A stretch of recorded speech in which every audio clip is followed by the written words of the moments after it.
Les amis, bonjour. Ravi de vous retrouver pour le Bet Sur Yaroum hebdomadaire, l'étude du Tanya selon les enseignements du Rav Yoram Abergel, Zecher Tzadik Vekadot Livracha.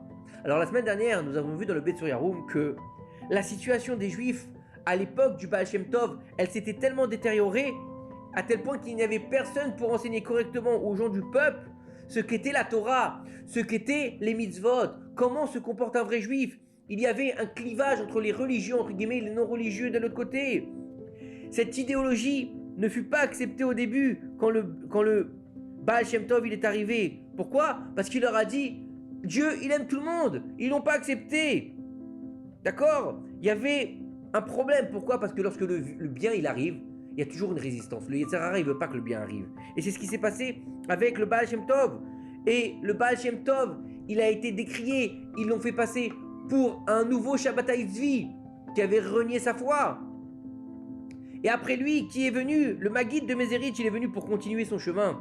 Et ensuite, ce fut au tour de l'Admour Azaken de se dévoiler et de renforcer le fondement de tu aimeras, de comme tu aimeras ton prochain comme toi-même. Comme il a écrit dans son livre de prière, selon le texte des rites du Harizal, le Admour Azaken, qu'il faut dire avant de commencer la prière, et c'est marqué dans tous les livres de prière. Dans tous les livres de prière, vous allez voir, avant de commencer la tfila de Shacharit, il y a marqué « Je prends sur moi d'accomplir la mitzvah positive d'aimer mon prochain comme moi-même. J'aime donc chaque juif de toute mon âme et de tout mon être. » C'est une mitzvah de dire ça. Faut le lire tous les matins avant de commencer Shacharit. Quand le juif dit cela, sa prière est immédiatement acceptée par le ciel. Car la mitzvah d'aimer un autre juif est la porte d'entrée pour se tenir devant Hachem Yitbarach et pour prier efficacement. Le fondement du peuple juif, c'est une seule pierre, comme elle l'a été pour notre patriarche Yaakov, lorsqu'il a été, après le songe de l'échelle, comme il est écrit, il prit quelques-unes des pierres du lieu et les plaça sous sa tête. Au début, Yaakov a pris 12 pierres, correspondant aux 12 tribus, et Rachi là-bas il nous dit que les pierres, elles commencèrent à se disputer. C'est moi qui dois être sur la tête du tzaddik, c'est moi qui dois être sur la tête du tzaddik, c'est moi qui dois être sur la tête du tzaddik. Et qu'est-ce qu'il a fait à Akadosh Baruch Hu? Il a rassemblé en une grande pierre. Comme il est écrit, après cet épisode, il a pris des pierres, il les a mis autour de sa tête. Il y a marqué, après dans le verset, il prit la pierre qu'il avait placée sous sa tête. Donc on voit bien que plusieurs pierres sont passées à une seule pierre, à une ardoute. Et à propos de cette pierre, il est écrit de là, il préparait le rocher d'Israël. C'est quoi le rocher d'Israël? C'est les fondements d'Israël. Les Rishonim, ils nous demandent pourquoi est-ce qu'Hachem ne lui a pas fait un oreiller avec ces pierres. Bah oui, ça aurait été plus simple quand même. Dormir sur une pierre, ça fait mal à la tête. Tu dors sur un oreiller, t'es un kiff. Ça aurait été beaucoup plus confortable pour lui. N'oubliez pas qu'il est dans le désert, il est sur le Hara Moria, et il dort avec une pierre au-dessous de la tête. Et nos sages de répondre, nous apprendrons de cela que rien de bon ne résulte d'une querelle, mais que de la paix résulte de le meilleur. Toute personne doit rechercher la paix dans sa maison, avec ses amis, avec ses voisins, et toujours s'efforcer de repousser les choses en entraînant la querelle. Et bien sûr avec son épouse et ses enfants.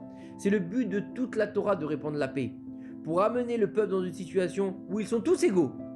Attention, quand on dit tous égaux, c'est pas qu'il doit y avoir qu'une seule tendance par exemple pour étudier la Torah, ou qu'il doit y avoir que des gens qui sont des géants en Torah. Non, quand ils disent tous égaux, c'est tous se respecter les uns les autres et tous s'aimer les uns les autres. Qu'on soit Breslev, qu'on soit Chabad, qu'on soit Chassid, qu'on soit Litaï, on doit tous s'aimer pour ce qu'on est, parce qu'on est tout simplement tous des juifs. Même les Chilonim, qui sont pas dans l'histoire, qui malheureusement ne connaissent pas la Torah. Faut dire quoi? Ceux-là, ils sont moins bien que nous? Non, Chas Shalom, ils sont aussi bien que nous, sauf qu'ils connaissent pas. C'est ça la différence. Mais ils ont aussi une âme divine. Donc, tu aimeras ton prochain comme toi-même. C'est quoi comme toi-même? Qu'il soit Chiloni, Charedi, Chabad, Breslev, Litaï, Kipas Rouga, on s'en fout. C'est un juif et tu dois l'aimer comme toi-même.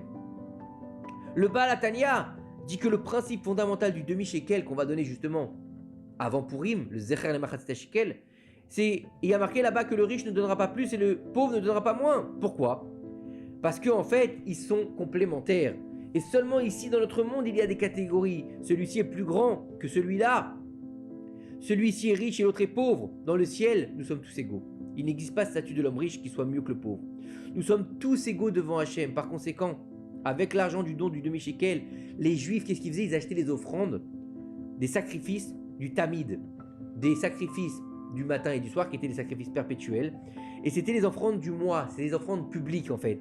Pour montrer que l'expiation du peuple se réalisait à travers le Korban Atamid, auquel chacun participait à part égale. Ça veut dire quoi à part égale? Ça veut dire que le Korban Atamid qui annulait les fautes du peuple, elle prenait l'argent du pauvre comme l'argent du riche, l'argent du grand comme l'argent du petit, l'argent du Talmid Chacham comme l'argent de l'ignorant.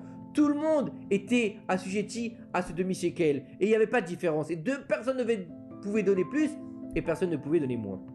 Et il faut savoir que le livre du Tanya, il a appelé Tanya pourquoi? D'après le premier mot avec lequel le Rav commence le livre. En vérité, ce mot n'est pas écrit dans la session de la Gemara citée, dans Nida 30b, là-bas. En fait, là-bas, il est marqué Rabbi Samlai explique. Dans ce cas, on peut se poser une question. Pourquoi est-ce que l'Admour Azaken, qui était tellement exigeant, si dévoué dans sa précision linguistique, a-t-il changé la terminologie du Talmud et a écrit Tanya seulement, au lieu de Rabbi Samlai explique. Samlai explique, ça aurait été plus normal. On ne peut pas comprendre pourquoi est-ce que le Admour Azaken, il a transformé le thème. Il faut savoir que le Admour Azaken, il réfléchissait des semaines et des semaines pour savoir s'il allait mettre un vav en plus ou pas. Donc pourquoi est-ce qu'il a changé? C'est très important de comprendre que l'Admour Azaken, il était extrêmement précis sur tout ce qu'il écrivait. Et il faut savoir qu'il avait mis en avant l'amour du prochain dans son service divin, pour lui donner une capacité de travailler à Kadosh Baruch Hu à son niveau à lui et pas un niveau à un autre. Et chacun en fonction de ses capacités et de ses envies et de ses besoins et de ses possibilités. Et donc on verra à Bezrat Hashem dans le prochain cours pourquoi est-ce que le Baal HaTanya, il a transformé la Gemara et il n'a pas écrit que Rabbi Samla il a dit et qu'il a écrit Tanya.